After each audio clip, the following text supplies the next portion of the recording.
It means the world to me. We've been working for this since middle school. The off-season training at Traction, the off-season training here, waking up at 6 in the morning, everything's starting to pay off. And to be able to do it alongside those three guys that I've grown up with my entire life is the best feeling in the world. Congratulations, you're a winner. Thank you. Congratulations for the sectional championship. Thank you. You talked about waking up on Friday morning. Did you imagine a game like this in your future that Friday morning? I didn't really know what to expect.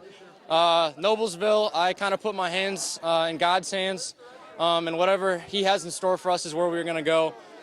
So I pray before every game, and that's what I prayed for. I said, take us where you want us to go, and that's how the game went.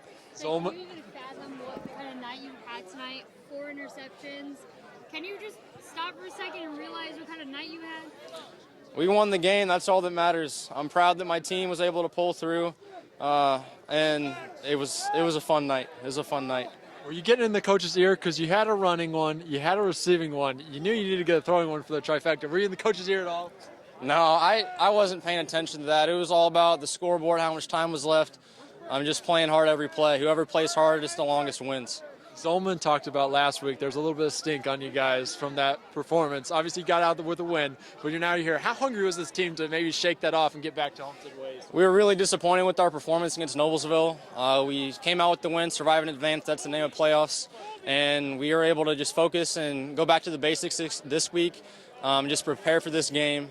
It's obviously Carroll, so we were amped up, twice as much, so that helps as well. Going back to Pee Wee, have you ever scored 4 in a game? Yeah, I have. Have you ever scored 5 in a game? Yeah, I have. So this wasn't that impressive. I'm just happy we won. Yeah, it was a big emphasis this week to come out and play like we have at previous games. The last game was kind of a fluke for us. We just didn't play well. Credit to Noblesville, though. They came out ready to play. They played a really tough game against us, but we just weren't ready. And coming off a bye week in that game, we could have gone one or two ways. We could have kind of not played well and came out and had a good game. We could have come out and just played like we did at the beginning of the season. That's exactly what we did. What can you say about the Swiss Army knife that is number 3? Oh, my gosh. He can affect the game at any single position. That man is just – he did everything for us tonight. Threw touchdowns, ran touchdowns, got some interceptions. He's so fun to play with, and he's such a great teammate. How crucial were those interceptions? I mean, that's when Carroll really could have had some momentum in this game. Yeah, we had a turnover on a kickoff, which was not good, obviously, and then he came up with a huge interception, and that just swung the momentum back to us. And without that interception, who knows what could have happened. His interceptions throughout the whole game were just momentum swingers, and without those, I think it would have been a different game. Homestead and Snyder, all you guys always got to play Carmel. What kind of test will that be in 7 days' time? I mean, they're a great team every single year. They got a lot of kids over there, a lot of great guys, great players, and we got to come in just like we have for any other team. We can't look at them and say, oh, this team is better than us. We got to go in there ready to play just like we have any other game. There was a little bit of a stink on us from that first 3 quarters of last week, and I think these kids were hungry. They came out and they started playing hard right away, and like we're used to seeing. They've done it all season, and we've been preaching this all year that whoever plays the hardest, the longest wins. And I think this group has done that all season. So I'm really proud of where they're at and this accomplishment, and looking forward to next week. What can you say about the Swiss Army knife that is Jake Archbold? Yeah. Well, coming into the season, he's just an unselfish guy. He's willing to play wherever we want him.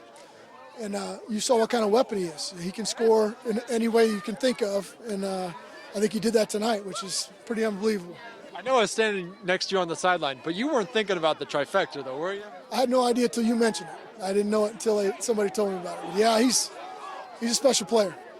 We know we got Carmel next week here. Kind of maybe what did they present? Because obviously Carmel's kind of always there. You know them as a Fort Wayne team that Fort Wayne schools see in the regionals. What do you kind of know about them, and what do you hope your team comes out? They play a tremendous schedule. I mean, they're all 6A schools. They play a couple of teams out of state that are really good. So they're a hardened, good football team no matter what their record is. So we expect the toughest game of the year.